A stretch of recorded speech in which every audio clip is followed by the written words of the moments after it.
sponsors now. So I'll screen share here so that you can see this. Arnzen Building Construction Incorporated and St. Rosa Lumber Incorporated. Arnzen Building Construction Incorporated has more than 100 years of experience and 4 generations of family operations. They've grown to become the regional leader when it comes to superior customer service and construction excellence in the fields of agriculture, commercial, and residential building. In addition, they offer in-house and portable welding for client convenience and sell barn equipment, parts, and supplies for project installation or pickup. St. Rosa Lumber is a family-owned and operated full-service lumber yard with 2 large indoor warehouses of the quality building material.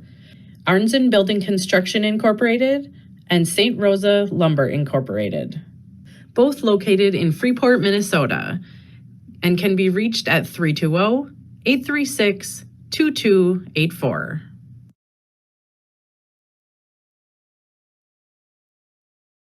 Room, we are happy to have the Rural Mental Health Counselor and a consultant at Eyes on the Horizon Consulting, Monica Kramer-McConkey, and she is here to talk with us about understanding the dynamics of farm stress. So help me welcome Monica, and thank you, Monica, so much for being here. Take it away. Great to be here. Thank you. Please let me know if if my internet is not working well. It's always a little touch and go, you know, in these rural areas. So I'm going to share my screen. And get the PowerPoint set up.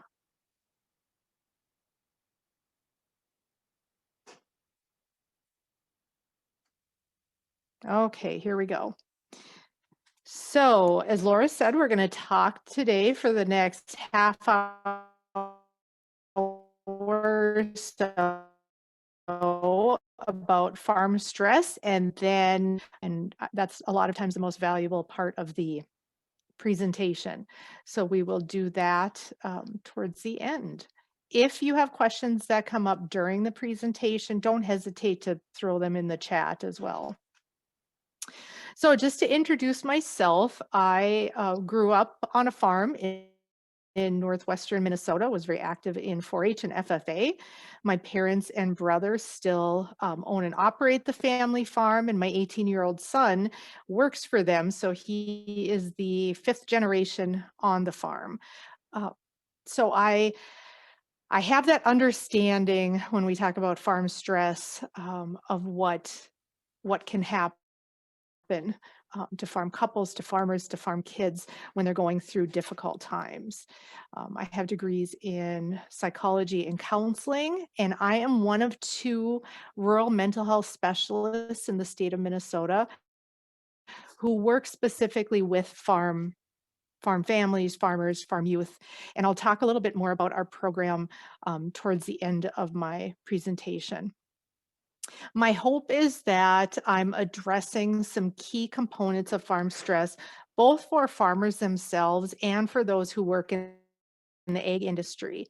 So if you are someone who works with farmers, hang in there with me, because there will be things that are helpful to you as well and to your employees and organization.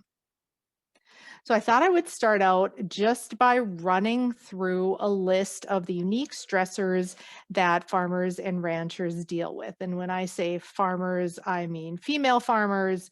I'll often say farmers, but it includes ranching, so kind of an all-inclusive term there. I see a lot of these with my own family, and I see them every day as I'm out on farms, meeting with farmers, taking calls from farmers, or on Zoom. And that is that the largest kind of, I guess you could say, the component that makes farming so stressful is all of those uncontrollable factors and uncertainties that we deal with. So things like the weather, things like commodity prices, things like pandemics, right? Tariffs, and all of those lovely things that impact trade, that impact pricing, that impact demand, that you have as a farmer no control over. And sometimes you really feel like and are at the mercy of things outside of your control. So very, very stressful. Other things that contribute to farm and ranch stress are increased rates of illness and injury. We all know how prevalent farm accidents are, the isolation and long solitary work hours that farmers face.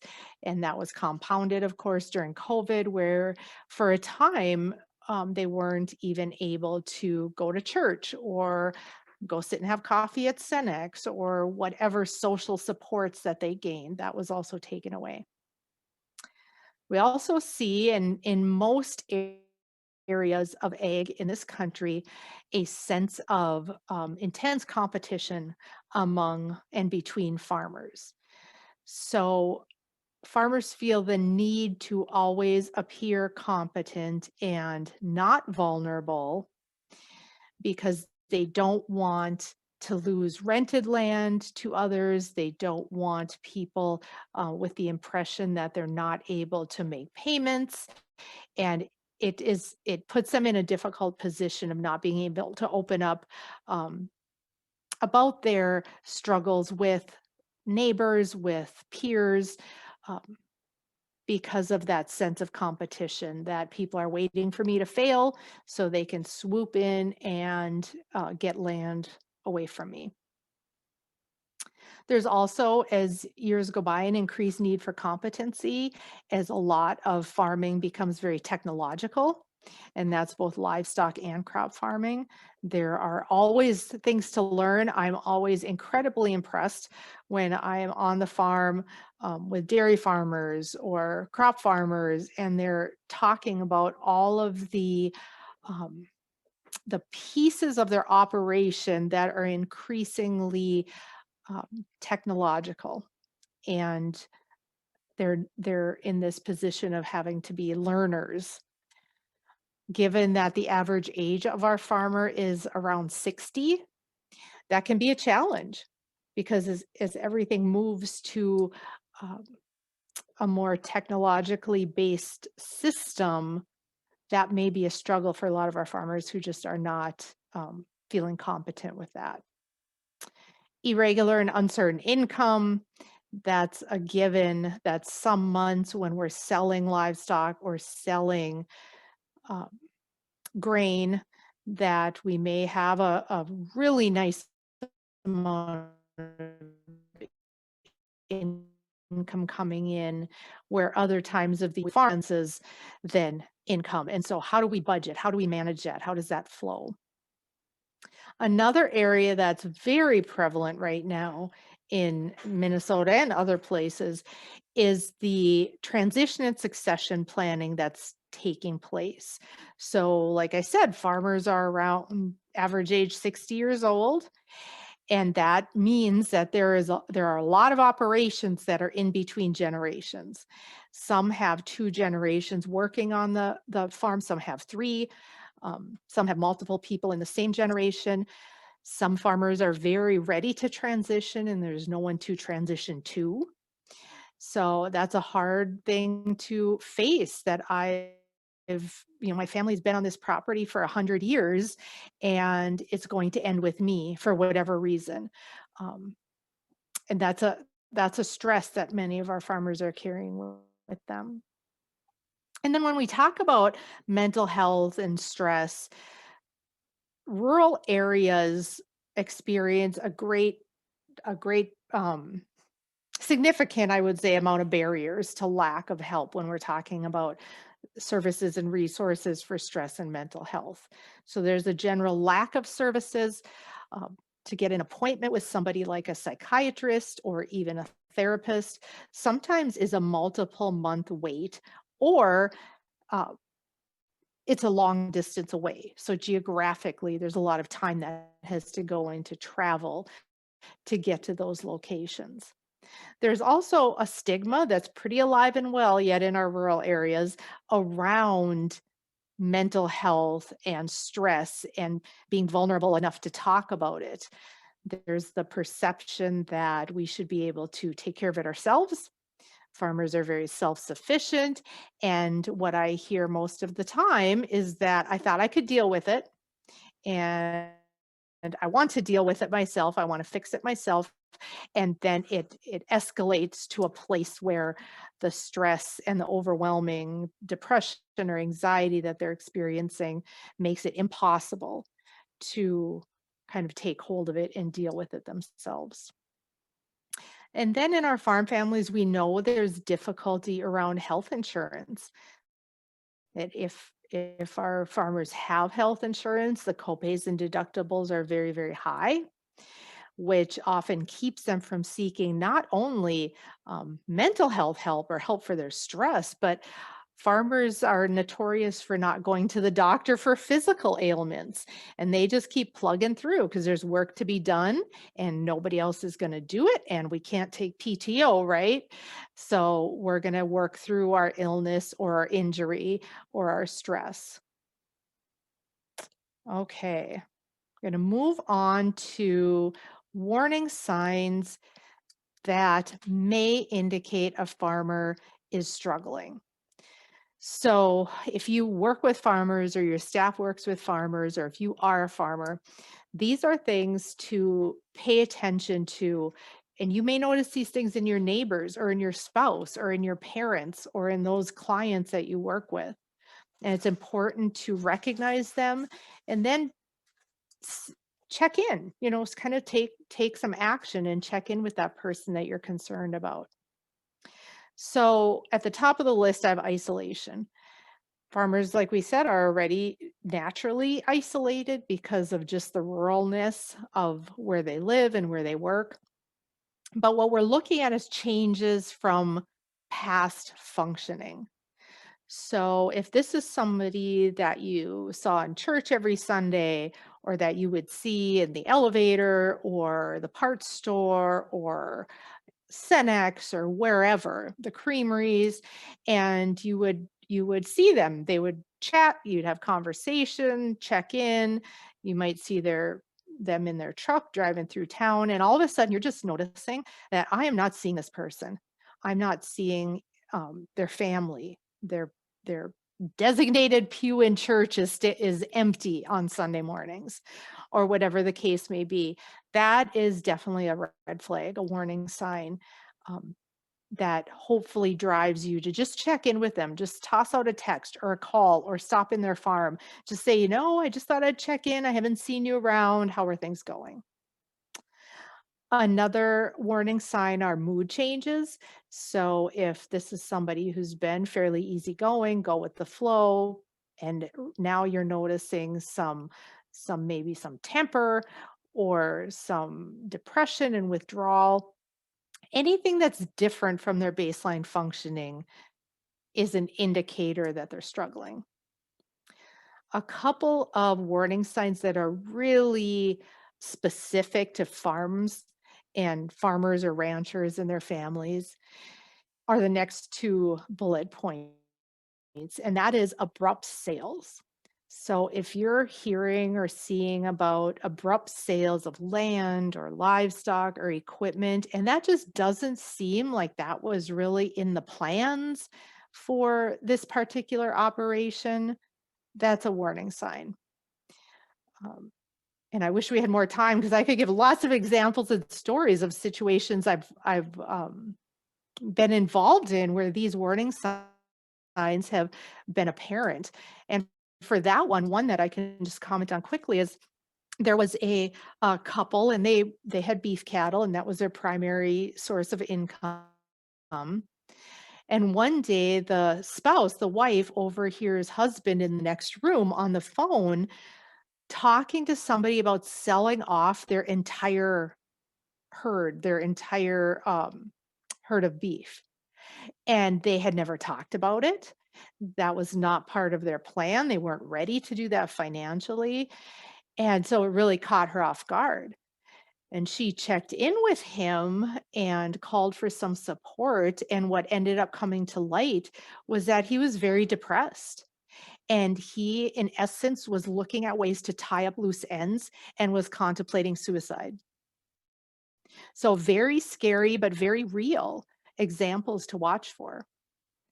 The next one is disrepair. If this is an operation operation, a farmyard that has been typically kept in good repair, equipment in decent repair, fence lines in good repair, and all of a sudden you're seeing a change, time to perk up and pay attention. Okay, let's just cruise down the list here. If you or someone you know is reporting difficulty sleeping, you know what, I used to be able to sleep okay, and now I'm up every night, I'm not sleeping, I can't fall asleep, that's a warning sign. If it's someone who maybe you've seen a lot of our farmers for social support and socializing, go to the bar after work, right? There's bars in all of these little small towns, and sometimes you don't even need a town and there's a bar. Uh, but if you notice that there's a change in their drinking habits, where maybe before they'd have a beer or two and they'd be fine to, socialize, check in, and be on the road home, and now they really are at the point where they shouldn't even be driving. That's a warning sign. That's a change in functioning. Then we have lack of motivation. Most farmers get pretty geared up during the spring. This time of year, when we have warm temps and sunshiny days, even though it's March, there's kind of that spark of energy that spurs them to be thinking about getting in the field and calving time coming, and whatever else comes with spring. And when farmers are struggling, they often report that lack of motivation, that I'm not feeling it. It's hard to get off the couch and out the door. It's hard to get out of bed and out the door. I don't feel a passion for it any longer. Unpaid bills piling up is a warning sign, a general feeling of hopelessness, and that can be shared with others. And that's definitely a time to perk up and pay attention if someone is saying, it's just not worth it anymore, is a comment. Well, that leaves a lot to dig into, right? What isn't worth it anymore? Is it not worth farming anymore? Is it not worth farming the way you do anymore and you want to switch? Or are you talking about it's not worth living anymore? That's a very different statement. And then lastly, I have family exhibiting stress. So if you think about a family unit as a balloon, and when there's pressure or stress on the family unit, it comes out somewhere.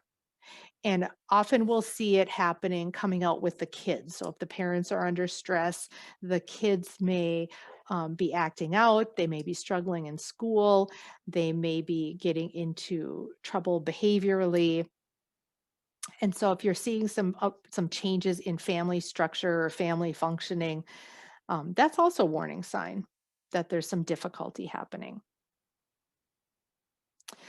So when I work with farmers, these are kind of the key things that we do. And as time ticks by, I'm just going to touch on each of them very briefly. The first is that we work on building protective factors.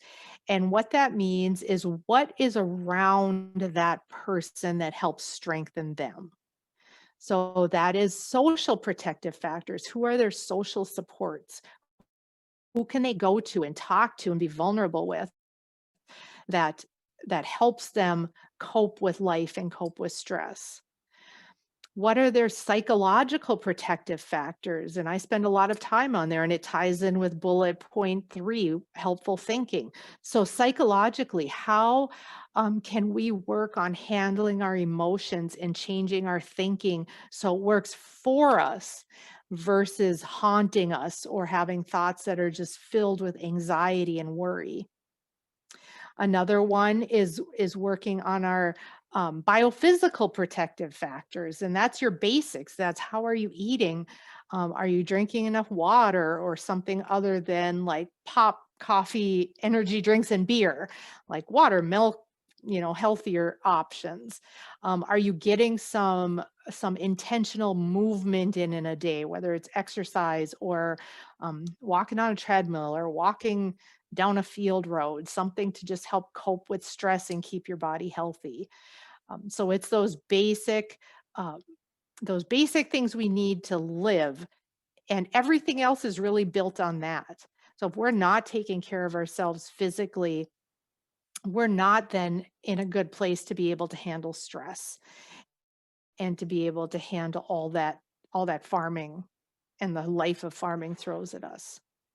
And then the last protective factor we talk about is spiritual. And it's not going to church on a Sunday morning necessarily, because that's religion, right?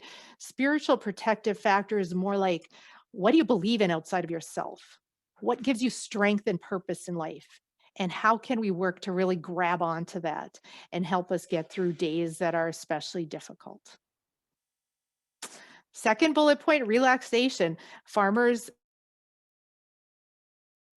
are notorious about how to stop and just take a deep breath or sit in the sun or take a vacation or do a hobby that they enjoy outside of farming. And so it's important to have those things. And we talk about those things, that what gives you a break, mental break, physical break, emotional break. What does that look like? And then, like I said, helpful thinking, working a lot on the thoughts you're having. Are those thoughts helpful? Are they helpful for getting you to the next level, for planning, for working, or are they really debilitating thoughts that we need to work on restructuring or getting rid of? Mindfulness ties into relaxation, and all that means, and when I say mindfulness around especially male farmers, they look at me like I'm crazy, but mindfulness is just pause. Just pause for a moment when you're feeling that stress and anxiety, and just pay attention to your five senses. What am I seeing? What am I hearing? What am I smelling?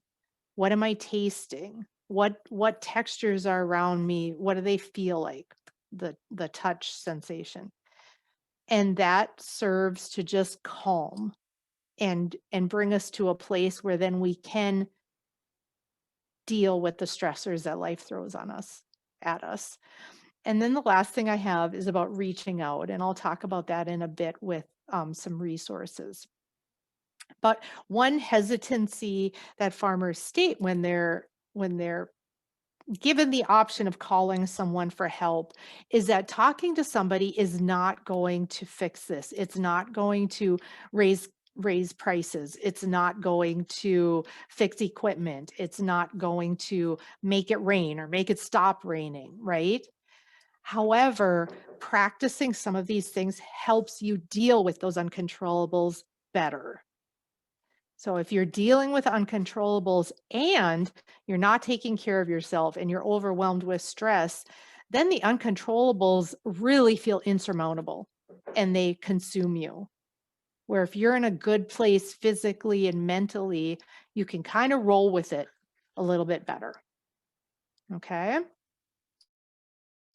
So I have just a couple of action item lists for egg industry folks. So if you're an egg industry person listening to this, whether you're a lender, a crop consultant, you're an elevator person, whatever your role is, if you work with farmers, there are some things you can do within your organization that also helps eliminate the stigma around mental health, and it helps your clients stay healthy mentally, physically.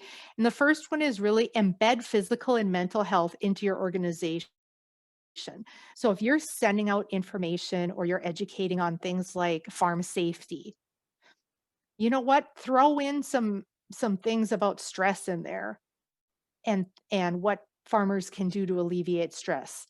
Encourage the use of resources. Minnesota is rich with resources for farmers, and we really all need to work together to get the word out about those. Develop collateral materials. So in the materials that you give to farmers, whatever that looks like, brochures, websites, list those resources. List options for farmers to deal with stress in a better way.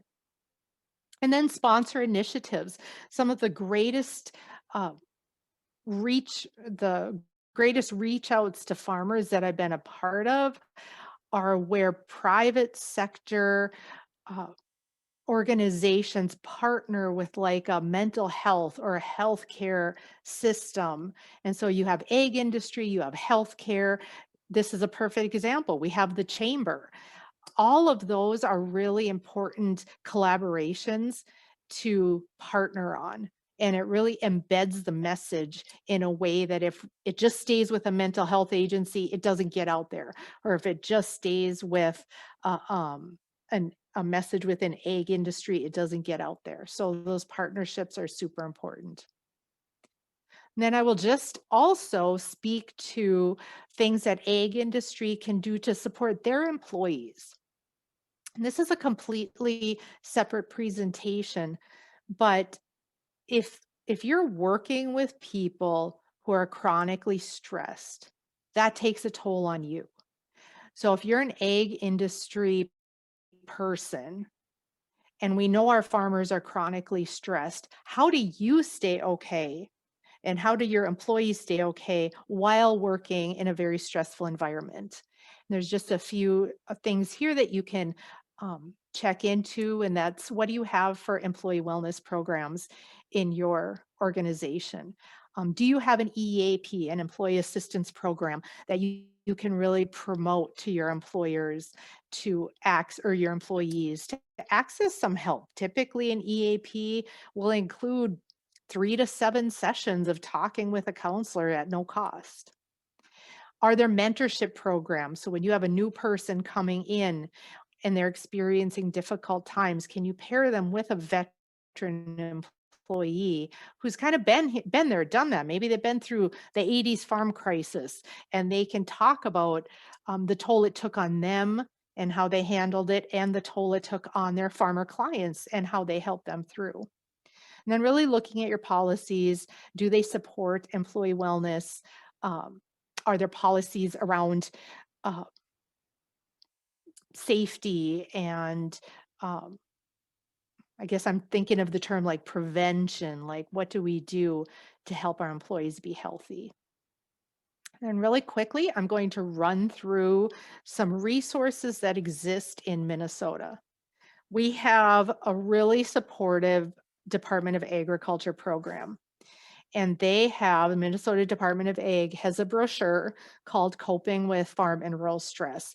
Inside of that brochure are multiple resources for farmers, from my program to advocates to farm business management. It's kind of a great place to just start if you're looking for help with stress that can be financial, it can be emotional, it can be a mental health stress.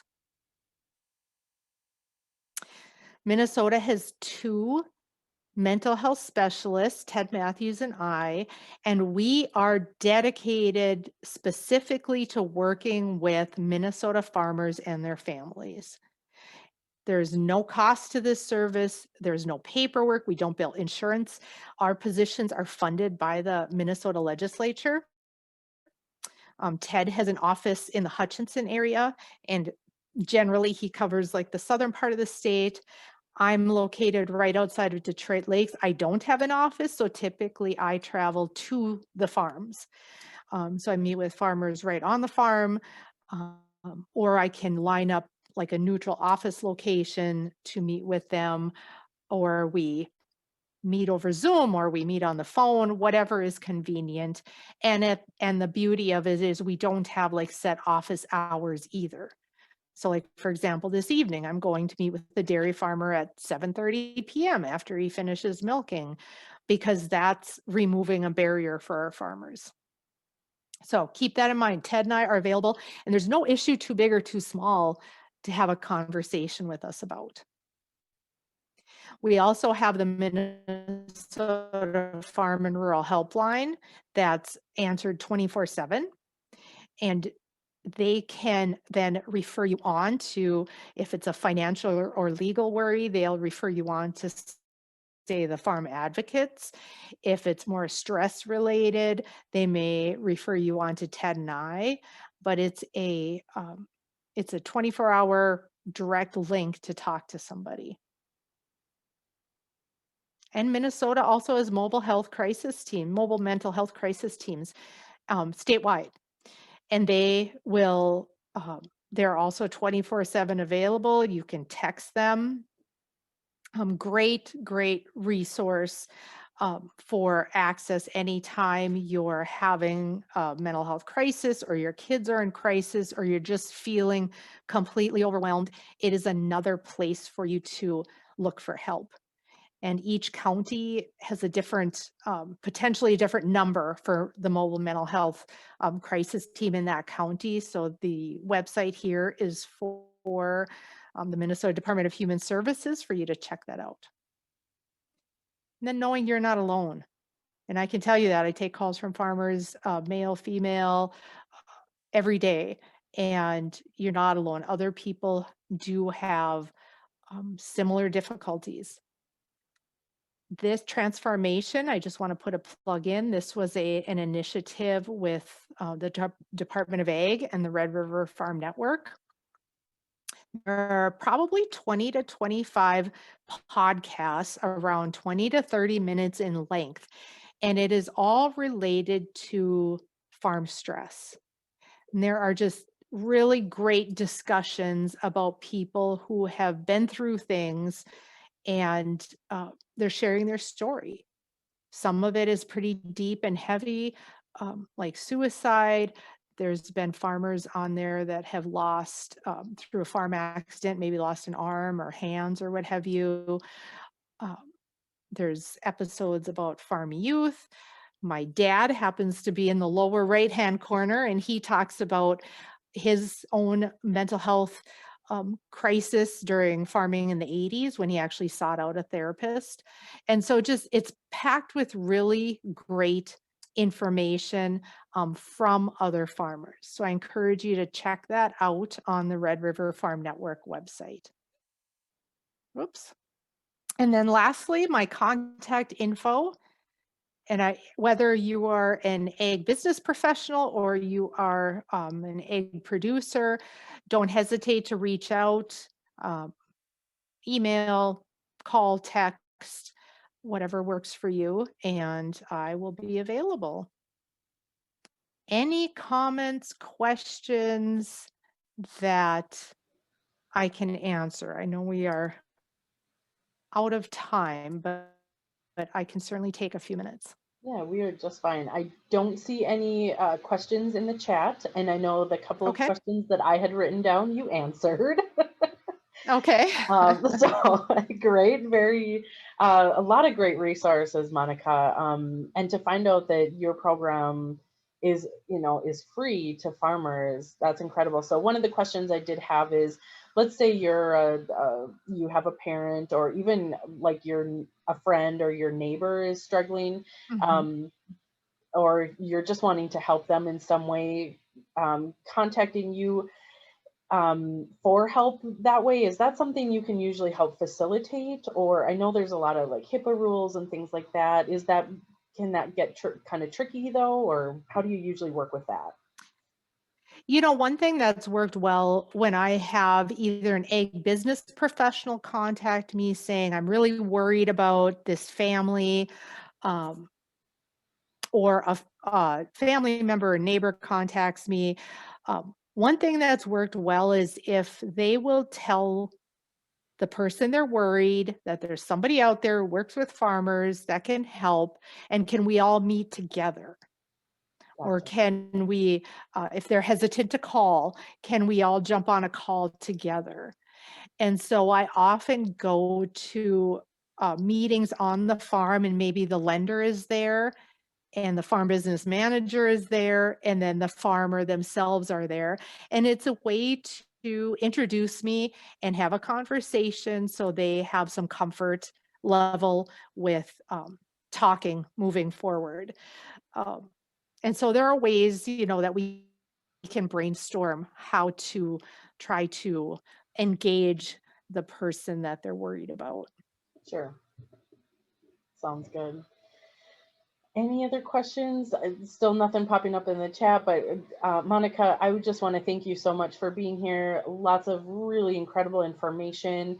and it will be available on our website after the conference tomorrow. So hopefully people will take advantage of that and get all this wonderful information as well. So thank you so much for being here, and we appreciate your time. Have a wonderful day, everyone. Bye-bye. Thank you. Bye.